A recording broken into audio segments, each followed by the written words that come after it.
Good afternoon sa lahat na nandito. Okay ba tayo dyan? Taas na energy nilang lahat. Super! Eh, syempre, sino bang hindi tataas ang energy ba nakita ng maganda at gwapo, di ba? Bakit na sila? Oh, sabi ko sa inyo eh. Anyway, Miguel at saka Bianca, may mga katanungan lang po ako dito. Alright, sige. So, ang ating question here is, gaano ka-helpful ang Viber sa personal and professional life ninyo? Siyempre, ako na unang sasagot ha. Siyempre, itong nag-text ni Bianca kaya sobrang importante sa akin. Saka siyempre, work, yung manager, yung handler ko, dito ako kinokontak kaya mas accessible sa akin to. Sa personal and professional life talaga, sobrang sayang gamitin ng Viber kasi pag work, yun nga, tulad yung sinabi ni Miguel, yung handlers, yung managers, ganyan. And naman, personal, syempre dito kami nakikipag-contact with the fans, with friends, Dito namin yun. And also family, syempre. Okay. So, sinabi na lang din na dyan talaga kayo nag-uusap ni Yes. Miguel. No? Ang tanong ko, gaano ba kayo kadalas mag-usap sa Viber? Every morning, every night. Wow! Yes.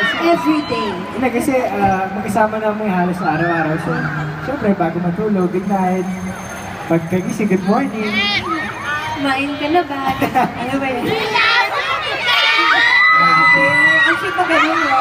Yung ito ka naman eh, di ba? Masarap pag nagising mo, meron na kaagad na gano'n. Oo naman, Oo iba yung naman. feeling. Diba? Iba ang feeling sa gano'n. Anyway, sino mang mas sweet sa inyong dalawa sa Viber? Si Miguel or si Bianca? At sinong makulit? Yeah, sinong sweet, sinong makulit? Ako makulit. Ako yung Makulit ako eh. parehas. Sige, It's a tie. Parehas makulit. Parehas sweet. Kasi madalas namin ginagawa, pag wala lang kaming parehas na mapag-usapan, yung stickers pinaglalaroan namin. Kumbaga, doon kami nagsasagutan using the stickers. Ano ba yan? Sweet na naman ako yan. Anyway, gaano katagal na ba kayo magkakilala? Oo, or magkatrabaho? Matagal na kaya. Sinong nakapanood ng Parowa before? Doon kami una magkasama. Yes. Tapos, That was yung... 7 years ago. Talaga? 7, Tagal na pala kitang crush na ito. 5 or 6. Tapos, Alam mo, ano? totoo yata yung mga sinasabi mo. Tapos yung pinaka natapos yung once upon a sinong nanonood? Sa palagay! Si Prince siya kasi sa Viber din sila nag-uusap. Oh, talaga ba? Oh. Parang bigla ka na bigla sinabi niya, tagal na ba katang-crush? Alam mo yung friends naman, hindi, kay Bianca, ang ganda na bata, no? Ang ating sa talaga, kahit walang makeup, lip gloss na pag maganda ka. Tinan mo ako walang makeup. Oh. Ay, teka, Miguel. O, bakit na lang ganyan? Okay, anyway. Eto naman, share naman kayo ng favorite moment nyo or memory dun sa Once Upon a Time. Once upon a guys, halos lahat Madami, eh. Madami. favorite. Lalo na pag nakikipagkulitan na sa amin sila Miss Manny Reynes, Kasi Miss actually, Mavavilla. every day talaga, every time na magte-taping kami, palaging masaya and palaging unforgettable. Tapos kasama namin yung best friend namin doon, si Mickey Jimenez, Yes. sila Sab, Mariel, masaya. Okay, Kasi nice. parang isang si Direk Joyce, chill lang, chill.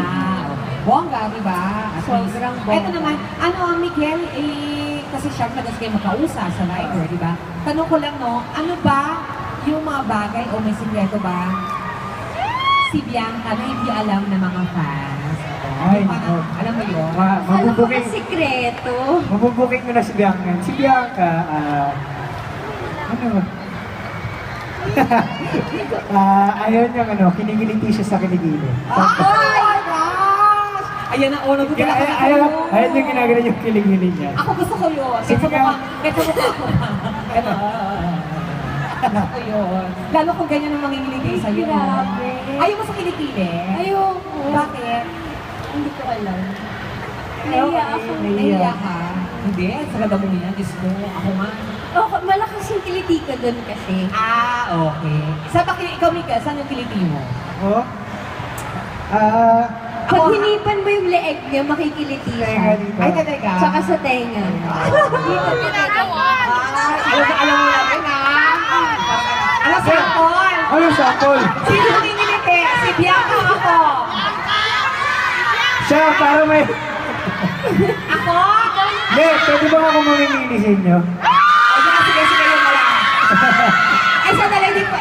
Approve ba kay Bianca? Okay lang ba? Oo naman, pero bibigyan ko kayo ng tip kung paano kulitiin si Huwag Miguel. na! Ayan! Ayoko! Ayan! Malakas ayoko! Dapat dahan-dahan yung hihipan yung simula dito sa pataas hanggang Ayoko!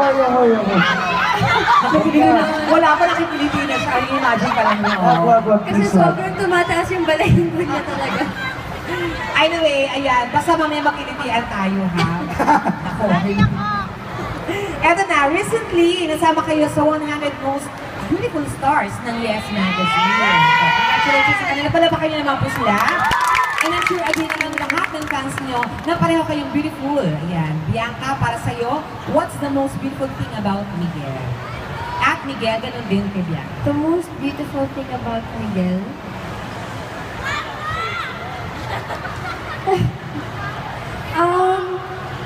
Pwedeng sa pizza, sa character. ganun. sa character kasi talaga ako eh. Yung pagiging corny niya. Doon talaga ako natutunaw kapag sobrang corny niya. Oh my God! Ano mga pick-up line gano'n? Oo, kasi Ano, dumadating sa point na pag nagjo-joke siya, Hindi kayo wala tumatawa. so ako na lang. Ah, ikaw Pero totoo namang natatawa ako. Okay. Ikaw naman. Akin, maganda. Okay. Mata niya. And then, yung smile niya. At yung si Bianca, maganda. Yun. Si Bianca. Parang ako lang. Si Bianca, maganda si Bianca. Parang ako lang. Di ba? Tingnan niyo. Sige. Wala namang problema sa akin yung pare. And of course, eto na, congratulations sa upcoming teleserye niyang dalawa. Hey, Pinistan! Ayan, makakasama niyo dito si Neil Ryan, Yes. Cese, Rochelle Pangilinan, Alexander De Rossi, and Camille Brads. Ang tanong, ano yung... Mark Anthony pa. So, Okay, Mark Anthony Brads. Tama ba? Of course, directed by Direct Neil John Belisco. Ayan, ano bang pwede niyo ikwento sa amin tungkol sa Maybe This Time at saka kailan siya lalabas? yung maybe this time, ngayong October na yan. Abangan niyo yan, ha? And kasi si maybe this time, sige, explain mo. Ang maybe this time kasi, actually, medyo kakaiba siya. Siyempre, yung mga past roles na napanood niyo sa amin ni Miguel, tulad ng Once Upon a Kiss na puro good vibes at puro pa-sweet lang, di ba? Pero dito sa maybe this time, medyo may halo ng twist at may halo ng lalim yung bawat karakter. Kaya, Saka- kaabang-abang talaga. At Sobrang daming twist yung story nito. Oo, tsaka, may intense drama. Wow. Meron siyang halong intense drama. Kaya abangan niyo po yung ngayon. Yes, October na yan. Pero wala pang exactong date, pero abangan niyo yan, please, panoorin niyo. Yes, ayan. At syempre, bilang love team, no, marami kayo napapakilig, napapasaya, maraming nakakagusto sa inyong dalawa. Pero ito yung parang tanong ko sa inyo, kasi yung Kapuso leading ambassadors din kayo. Yes. Of course. At ano po yung passbook ni Bigel? O, baka Okay. pwede nyo silang Sino yung nagbabasa ng book dito?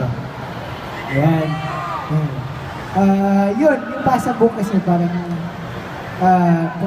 pwede kayo mag-donate ng book sa amin, tapos yung mga books na makakolekta namin, ipapamigay namin sa mga school, so parang iikot yung books para may mamigay yung ibang friends sa ibang school, ibang lugar. Ang target ng project naming Passbook ay yung, kumbaga, yung maisulong yung Kaya din. edukasyon. Kasi malaking bahagi ng edukasyon yung pagbabasa, di ba? Tama. And kasi sa panahon ngayon, di ba, syempre makikita natin, lalo na yung mga bata, nakatutok na sa internet, nag-online games.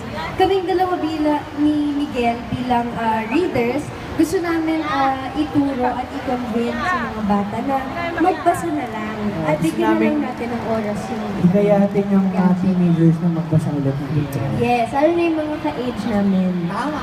So alam niyo na po ha, naku, tama po yung sabi niya magbasa kaysa mag-computer ng computer. Tama, tama. So, sana po lahat po tayo sumali sa Passbook ni Bigel. Meron po kami mga campus book drive kung saan sa mga school, dadayo po kami para kumuha ng mga maito-donate yung pre-love books na angkop sa 15 to 21 years old. At meron din po kaming mall book drives.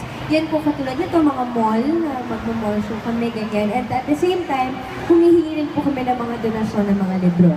Sana sumali kayo mga kapuso para sa book ni Bigel. So, please